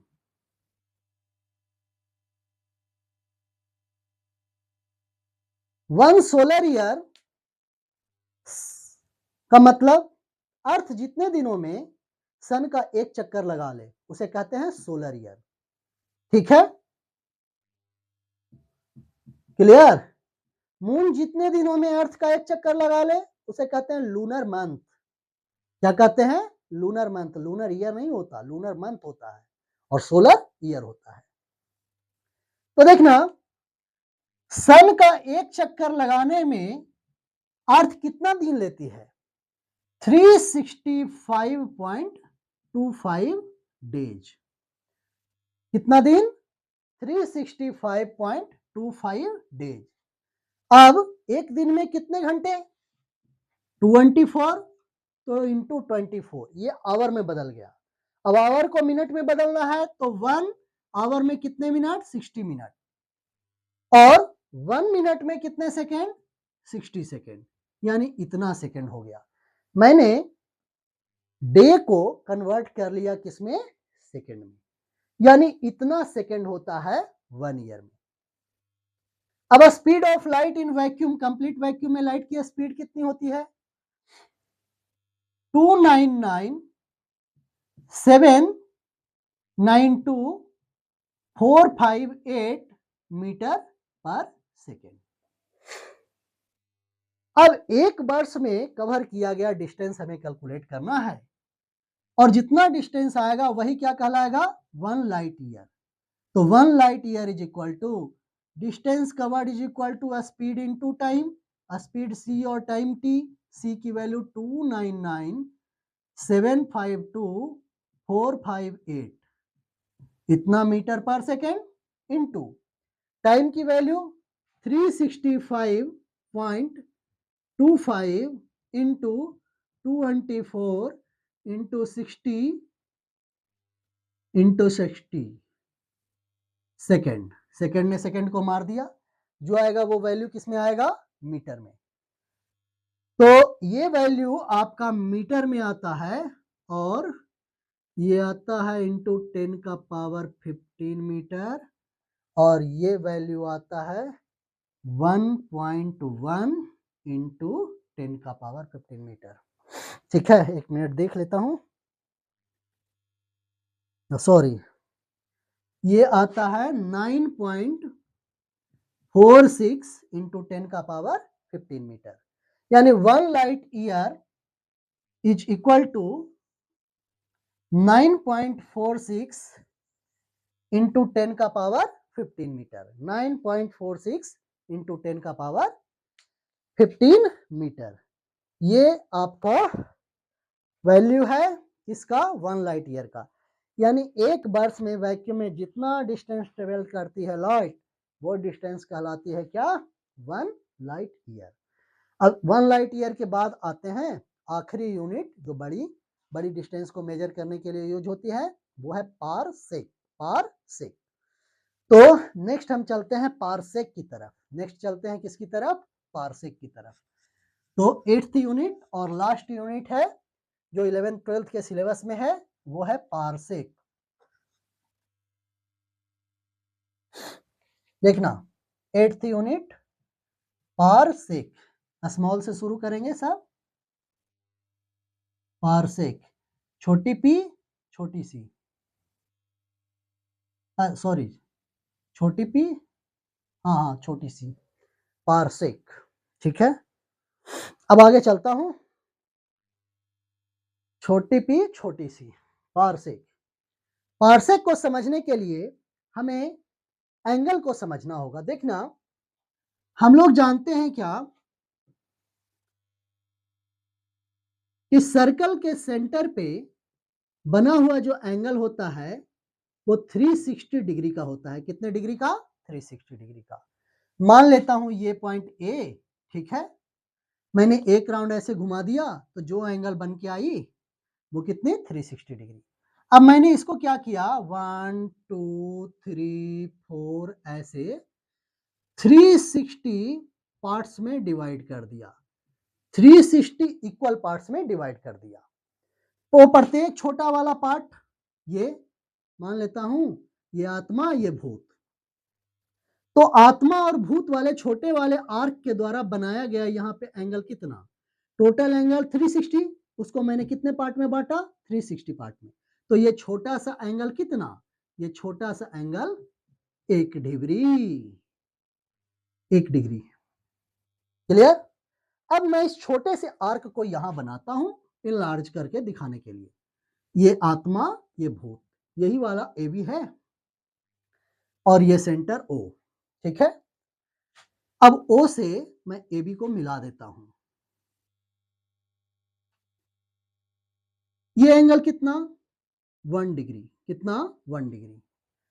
अब मैं इस 1 डिग्री के एंगल को फर्दर 60 इक्वल पार्ट्स में डिवाइड करता हूं। 1 2 3, ऐसे कितने पार्ट्स, 60 पार्ट्स, सब इक्वल इक्वल। ये आत्मा, ये भूत था, यहां चुड़ैल डाल देता हूं। अब ये जो एंगल होगा छोटा वाला, आत्मा और चुड़ैल के बीच का एंगल, ये वाली एंगल 1 डिग्री का 60th पार्ट है, यानी 1/60 टाइम्स ऑफ 1 डिग्री। ये छोटा सा एंगल कहलाता है 1 आर्क मिनट। आर्क मिनट, इसको रिप्रेजेंट ऐसे करते हैं 1 पे सिंगल डैश देके, 1 मिनट। अब ये जो 1 मिनट का एंगल है, यानी एसी जो आर्क है, उसको फर्दर मैं यहां बनाता हूं ऐसे। ये आत्मा, ये चुड़ैल, यहां ओ, आत्मा को ओ से मिला देता हूं, चुड़ैल को ओ से मिला देता हूं। ये एंगल कितना था, 1 मिनट। मैंने यहां एंगल दिया कितना, 1 मिनट। मैंने यहां एंगल दिया 1 मिनट। अब मैं इस 1 मिनट को फर्दर 60 इक्वल पार्ट्स में डिवाइड करता हूं। देखना, टी टी टी, कितने पार्ट्स, 60 पार्ट्स। क्लियर? आत्मा भूत चुड़ैल आ गया था, मैं डाइन को बुला देता हूं, यहां डी, यहां कौन, डी। अब देखना, ये पूरा एंगल ए और सी के द्वारा बनाया गया ओ पे एंगल था 1 मिनट। उसको फर्दर 60 इक्वल पार्ट्स में डिवाइड किया, तो ये छोटा सा जो एंगल बना, इस एंगल को कहते हैं 1 आर्क सेकेंड। क्या कहते हैं, 1 आर्क सेकेंड। इस पे, इसको 1 पे डबल डैश देके रिप्रेजेंट करते हैं, 1 आर्क सेकेंड या 1 सेकेंड एंगल भी कहते हैं इसे। तो 1 सेकेंड का एंगल आप समझ गए। 360 को 360 पार्ट्स में डिवाइड किया तो 1 डिग्री। 1 डिग्री को 60 पार्ट में डिवाइड किया गया तो एक पार्ट जो है वो 1 मिनट। 1 मिनट को 60 इक्वल पार्ट्स में डिवाइड किया तो एक पार्ट जो है वो कितना, 1 सेकेंड।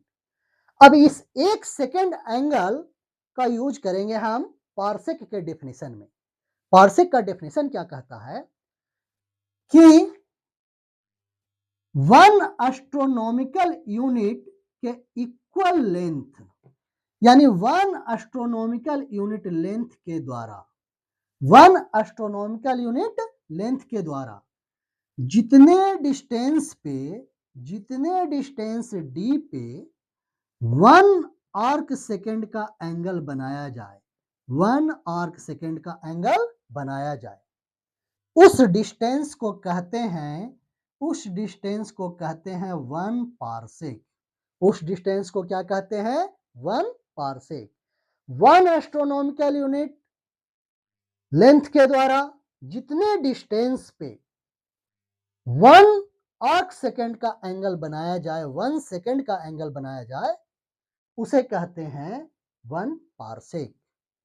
तो यहां देखना, ये लेंथ हो गई आर्क, ये हो गई रेडियस, और ये हो गया हमारा प्लेन एंगल। ये एंगल हो गया प्लेन एंगल, ये हो गया प्लेन एंगल। ठीक है, हम लोग क्या जानते हैं कि plane angle is equal to arc by radius. Plane angle is equal to arc by radius. Clear? और plane angle is equal to arc by radius. Plane angle हमारा कितना, 1 arc second, 1 arc second, 1 arc second के angle के द्वारा, ठीक है। यहाँ पे आर्क की लेंथ कितनी, 1 एस्ट्रोनॉमिकल यूनिट, ठीक है, और डिस्टेंस जो है वो है d। तो d इज इक्वल टू हमारे पास क्या मिल गया, 1 astronomical unit divided by 1 arc second. Clear. अब एस्ट्रोनॉमिकल यूनिट और आर्क सेकेंड को बदल देंगे, दोनों को, इसको रेडियन में बदल देंगे और इसको मीटर में बदल देंगे, तब d का जो वैल्यू आएगा, d का वैल्यू यानी 1 पारसेक का जो वैल्यू आएगा वो आएगा हमें SI सिस्टम में मीटर में। तो इतना हमें करने की जरूरत नहीं है, ठीक है, चाहे तो कर भी सकते हैं पर इतना करने की जरूरत नहीं है।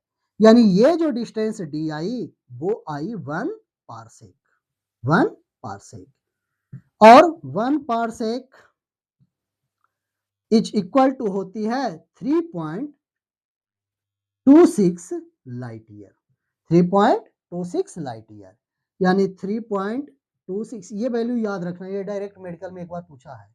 3.26 इंटू लाइट ईयर कितना, 9.46, 1 light year equal to 9.46 into 10 का पावर 15 मीटर, यानी इतना डिस्टेंस जो है वो 1 पारसेक के इक्वल है। ये लाइट ईयर से भी बड़ी डिस्टेंस है। क्लियर। ये गैलेक्सी के बीच के डिस्टेंस को रिप्रेजेंट करने के लिए यूज होता है। तो हम लोग ये सारी चीजें पढ़ा, ठीक है। हम लोग पारसेक का डेफिनेशन लिख लेते हैं यहाँ पे। The distance at which an arc of 1 astronomical unit subtends an angle of